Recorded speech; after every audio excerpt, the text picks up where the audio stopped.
Well, yeah, so, me and Karl went out, for a beer, and it was great, wasn't it? Yeah, enjoyed myself. We started off, good. and you met my mate, Robin, didn't you? Yeah. And, some of the stories. Do you want to tell Steve some things about Robin that you Robin, learned? do you know him well? Yes. Well, do you know about his worm problem as a kid? Go on. Right.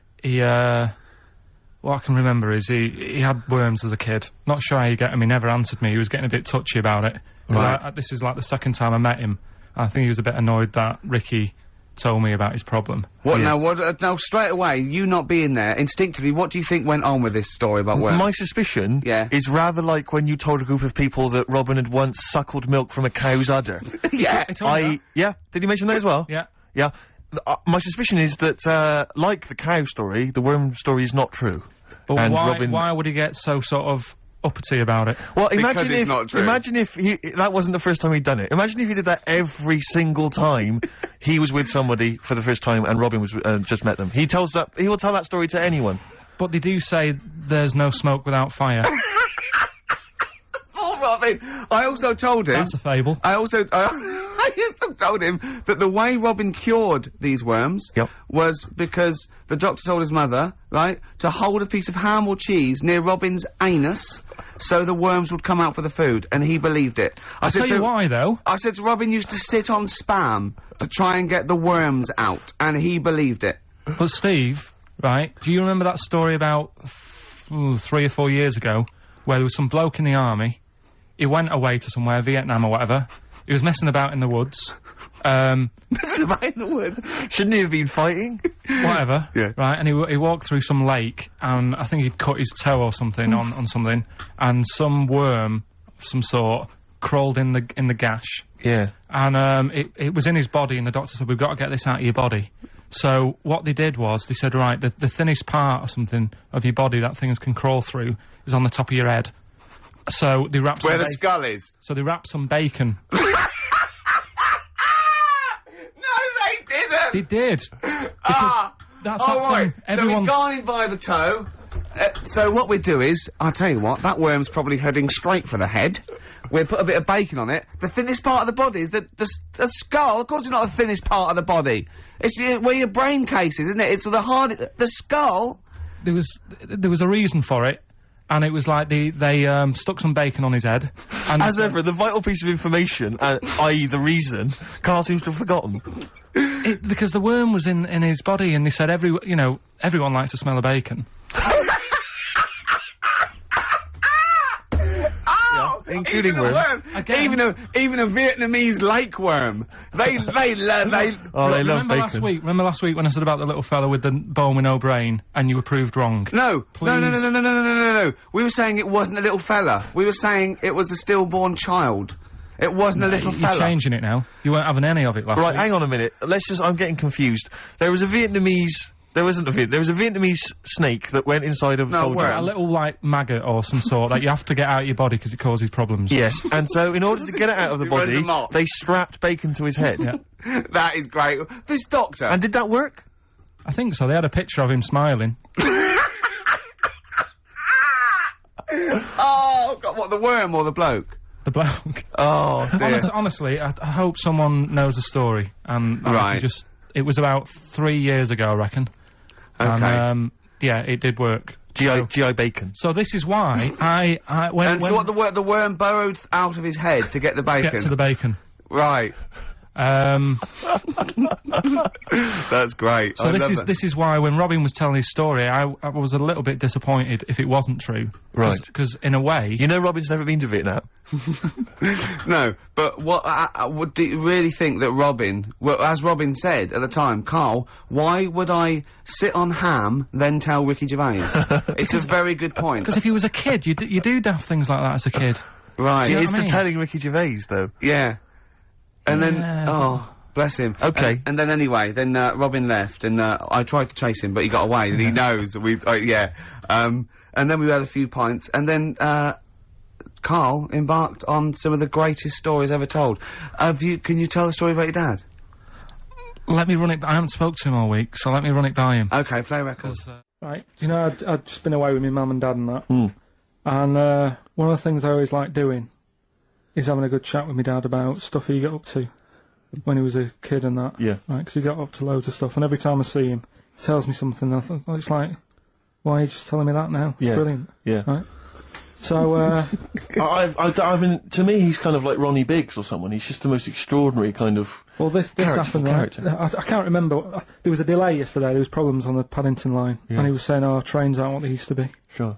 He said, I was looking. They used to be horses, didn't they? Well, he was looking in the booklet, and it was saying how you can have your bags collected if you want, but it costs you £5. Yeah. So that's outrageous. Sure, of course. Right. So he said that's the problem with this country. We've got good with computers and that, but when it comes to like getting service, it's gone out the window. Yeah. Right. So he said when I worked on the trains, and he was going on like this, that, and the other. So I said, oh, I didn't know you worked on the trains. He said, yeah, when I was 18, right, it was his job to get the coal, right, and chuck it in the engine. Uh-huh. Right. One day he's in Grand Central Station in Manchester, which is now the GMEX Centre. Right. Right. And that was like the main station. And he was in there.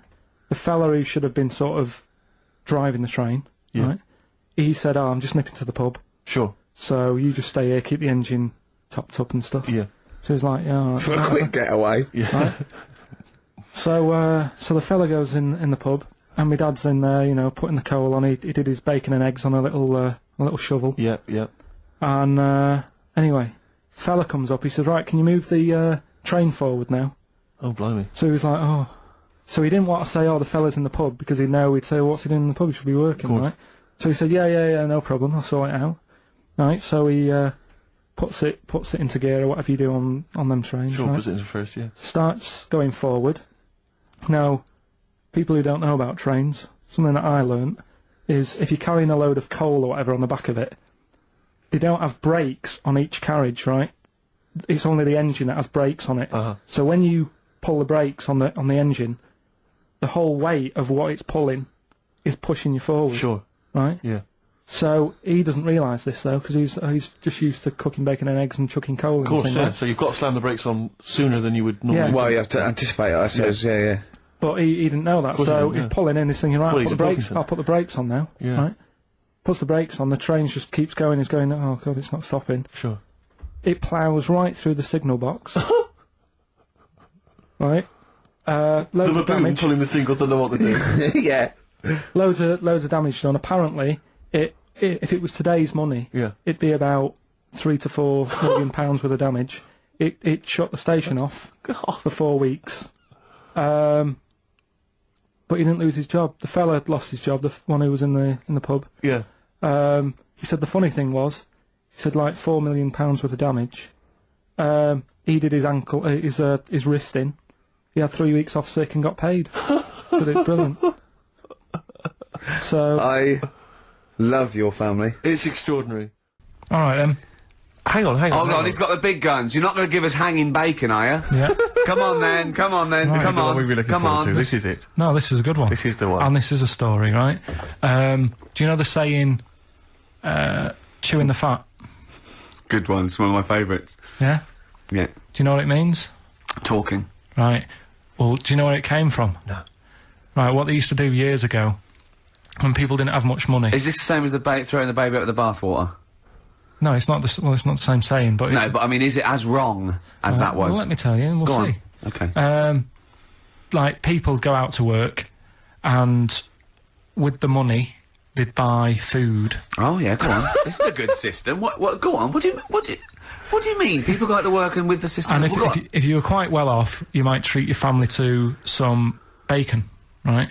But do you know, like in these days, if people earn a lot of money, they might buy a nice suit or a car. Yeah. So what are you saying? You're saying wait. Let me get this straight.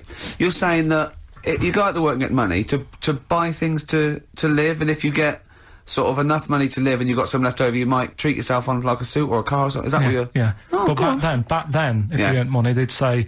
This is olden times. Yeah. Okay. Let's get some bacon in, right? And what they'd do, they'd hang it in the kitchen. What, to show it off? To show it off to all the neighbours and friends. Because if you had hanging bacon, it was like, he's doing all right for himself. Yeah. Some lovely bacon. So they had loads of bacon hanging up, and people would come round, right? And whilst they stood in the kitchen talking about whatever they're talking about, In olden times. they'd say, you want a bit of rind? And they'd rip a little bit of rind off, and whilst they're having a chit chat, Chewing the they'd fat. chew on the rind. Well, I think that's probably true. And I it's haven't like- heard that, but that one to me sounds true. Do you see the difference between that one and a man was abducted and grew a beard? Can you see the difference in Yeah, but why I different- accept that story? Different stories for different things. Different stories for different things. So, see, that's a nice story. If it's true, I don't know if it's true. I mean, but it seems totally possible, viable, quite interesting. I won't be quoting that myself until I've verified it.